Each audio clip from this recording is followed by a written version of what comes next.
Office আছে আছে সাইনবোর্ডও, তবে মাসের পর মাস খোঁজ নেই কর্মকর্তাদের। শুধু তাই নয়, অফিসে না এসেই মাসের পর মাস বেতন তুলছেন কিশোরগঞ্জের সরজমিন গবেষণা বিভাগের কর্মকর্তা কর্মচারীরা। কৃষি গবেষণার সাথে জড়িত কয়েকজন কর্মকর্তার বিরুদ্ধে এবার উঠেছে এমনই ভয়াবহ অভিযোগ। এরা খালি সাইনবোর্ডে দিয়ে কোনো অফিসার কিচ্ছু আইয়ে না, এবং কেয়ার অফিস কি এটার ভিতরে কি করে না করে এসব তো আমরা কইতেই পারি না।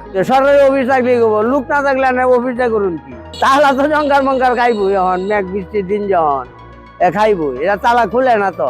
স্থানীয়রা জানান, সরজমিন গবেষণা বিভাগের বহু স্থানিক পরীক্ষণ এলাকার অফিসগুলো নিয়মিত অফিসের ভাড়া পরিশোধ করলেও সেখানে কর্মকর্তারা আসেন না। দীর্ঘদিন তালাবদ্ধ থাকায় দরজার তালায় জং ধরেছে। সংশ্লিষ্ট ৩-৪ জন বৈজ্ঞানিক সহকারীর মধ্যে দুজনই থাকেন জেলা শহরে এবং অপরজন থাকেন অন্য জেলায়। হাজিরা খাতায় নিয়মিত স্বাক্ষর না করেই তারা দিনের পর দিন বেতন তুলে নিচ্ছেন। আমি এই বিল্ডিং এ 4-5 বছর যাবত ভাড়া থাকি, কিন্তু এর একটা সাইনবোর্ড দেখছি কৃষি অফিসে, কিন্তু এর ভিতরে কি হয় এটা জানি না।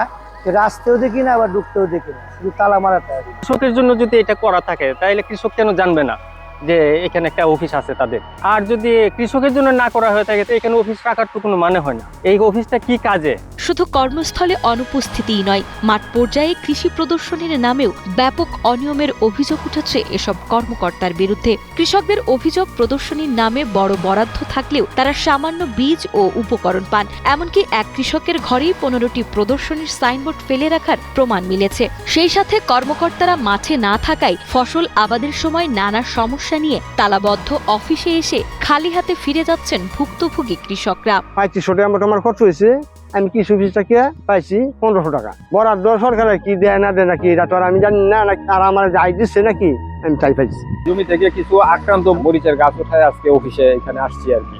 আসার পরে এখানে অফিস বন্ধ পাইছি, আমি তো ভিতরে তো আর ঢুকি নাই। এখন অফিসার কারোর সাথে আমার কথাই হয় নাই, ফোন দিতেছি লাইন পাইতেছি না। এই গবেষণা বিভাগের জন্য প্রতি বছর প্রায় 1/2 কোটি টাকা সরকারি বরাদ্দ দেওয়া হয়। এছাড়া দীর্ঘদিন ধরে কার্যক্রমহীন 3টি কার্যালয়ের ভাড়া বাবদ সরকারকে বছরে আরো প্রায় 1.5 লাখ টাকা গুনতে হয়। বিপুল এই অর্থ ব্যয়ের পরও কাঙ্ক্ষিত সেবা না পাওয়ায় স্থানীয় কৃষকদের মাঝে চরম ক্ষোভ বাড়ছে। তবে নিজেদের বিরুদ্ধেই এসব অভিযোগ অস্বীকার করেছেন অভিযুক্তরা।